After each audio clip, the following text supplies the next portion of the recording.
تو بریک سے پہلے ہم بات کر رہے تھے سپریم کورٹ کے حوالے سے. یہ مخمصہ تو چلتا رہے گا. یہاں پہ پروگرام میں ہم بات کرتے ہیں ایک کورٹ مارشل کی. یہ کورٹ مارشل ایک سویلین کا ہے. اس پر بظاہر پاکستان میں بات نہیں ہوئی، آسٹریلیا میں بات ضرور ہوئی ہے. وہ بھی ہم آپ کو بتاتے ہیں کہ کیوں وہاں پہ اس کا چرچا کیوں ہے اور یہاں پر کیوں ہم کتراتے رہے ہیں.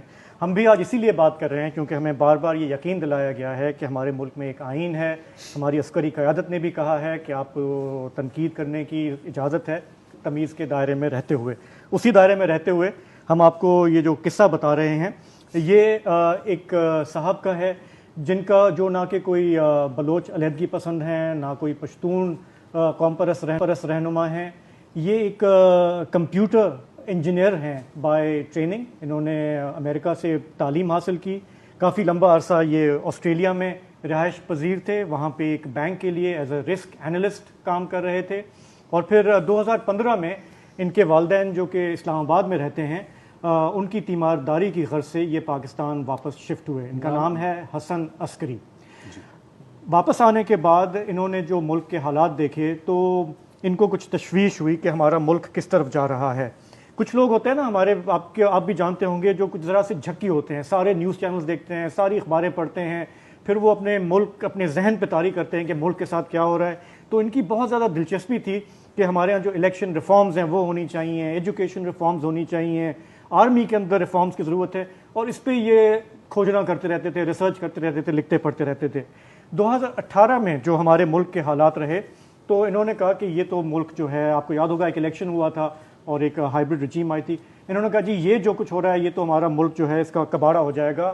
ان کو بہت زیادہ تشویش ہوئی اور انہوں نے کہا کہ میں چونکہ سوشل میڈیا پہ نہیں ہوں، میں کوئی ٹرول نہیں ہوں، میں کوئی صحافی نہیں ہوں، میں اینکر نہیں ہوں، تو بجائے اس کے کہ میں اس پہ شور مچاؤں اور کسی کو تکلیف پہنچے، میں براہ راست انہی لوگوں کو کچھ خطوط لکھ دیتا ہوں جو اس کے ذمہ دار ہیں.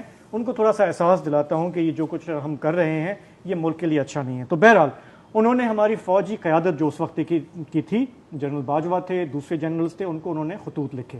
کوئی 7 سے 8 انہوں نے خط لکھے، کوئی جواب نہیں آیا. بہرحال وہ لگے رہے 2018 سے 2020 تک. اس کے بعد انہوں نے کہا کہ اب میں ایک اور خط لکھتا ہوں اور میں اب کوشش کرتا ہوں کہ میں عدلیہ کو لکھوں کہ یہ ہمارے ملک میں کیا ہو رہا ہے. ایک انہوں نے خط ڈرافٹ کیا جو انہوں نے کچھ ججز کو بھیجا. وہاں پہ وہ کسی انٹیلیجنس والے صاحب کے ہاتھ لگ گیا. انہوں نے کہا جی یہ کیا ہو رہا ہے اس ملک میں. انہوں نے کہا ذرا تصدیق کرتے ہیں کہ یہ بندہ واقعی میں وہی ہے یا کیا ہے. انہوں نے ان سے رابطہ کیا. انہوں نے کہا جی آپ کون ہیں؟ انہوں نے کہا جی وہاں یہ خط میں نے لکھا ہے. انہوں نے کہا مجھے ایک کاپی چاہیے. انہوں نے کہا آپ آ جائیں میرے گھر، آپ آ کے کاپی میرے سے لے جائیں. وہ صاحب ان کے گھر پہ آئے اسلام آباد میں اور ان سے وہ ایک کاپی بھی ریسیو کی. انہوں نے کہا جی ٹھیک ہے ہم اس پہ غور کر رہے ہیں، جس سے یہ تصدیق ہو گئی کہ یہ خطوط جو ہیں وہ حسن عسکری ہی لکھ رہے تھے. اس کے بس 2-3 دن کے بعد صبح گھنٹی بجی. بہت سارے لوگ، کچھ وردی میں کچھ بغیر وردی کے، انہوں نے گھر پہ دعویٰ بول دیا.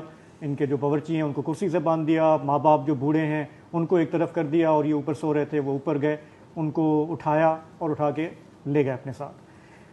یہ بات ہے اکتوبر 2020 کی. مطلب 2-2.5 سال جو ہے فیملی کو کچھ پتہ نہیں تھا کہ یہ کہاں ہیں، کب آئیں گے، کیا ہوگا. ان کی ایک بہن ہے آسٹریلیا میں، وہ واپس آ گئیں اور انہوں نے کہا کہ میں پتہ کرتی ہوں. انہوں نے کوشش کی. پتہ یہ چلا کہ ان کو ساہیوال کے ہائی سیکیورٹی جیل میں قید تنہائی میں رکھا جا رہا ہے اور اسی دوران ان کا ایک کورٹ مارشل بھی کر دیا گیا.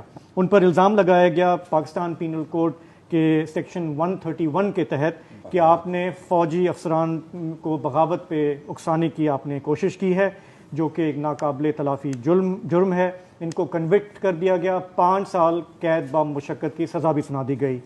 ان کے جو لائر ہیں ایمان مزاری، ان کا کہنا ہے کہ اس پورے معاملے میں نہ کوئی ان کو ڈیفنس کا حق دیا گیا، نہ الزامات بتائے گئے، نہ چارج شیٹ کیا گیا اور یہ ایک یک طرفہ ایک شیم ٹرائل ان کا کہنا ہے کہ تھا.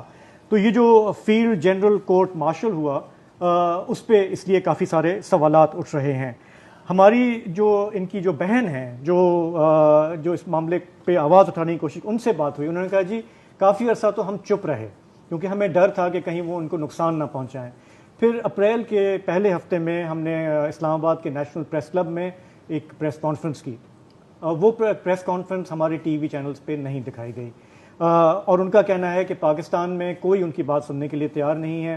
سب سے دلچسپ بات اس پورے قضیے کی یہ ہے کہ ان کے جو والد ہیں وہ خود فوج کے ریٹائرڈ میجر جنرل ہیں، انہوں نے اپنی ساری زندگی اسی فوج کو دی، اور وہ اپنی اس بزرگی کی عمر میں انہوں نے جی ایچ کیو کو متعدد خط لکھے ہیں. انہوں نے کہا کہ وہ جو ہائبرڈ نظام تھا وہ تو چلا گیا، ہماری ایک نئی عسکری قیادت آ گئی اور ہم بار بار انصاف کے لیے دروازہ کھٹکھٹا رہے ہیں، اور ہم یہ کہہ رہے ہیں کہ ہماری اپیل سنی جائے. وہ اپیل بھی ذرا 1.5 سال سے پینڈنگ ہے، اس کی کوئی ہیئرنگ نہیں ہو رہی ہے.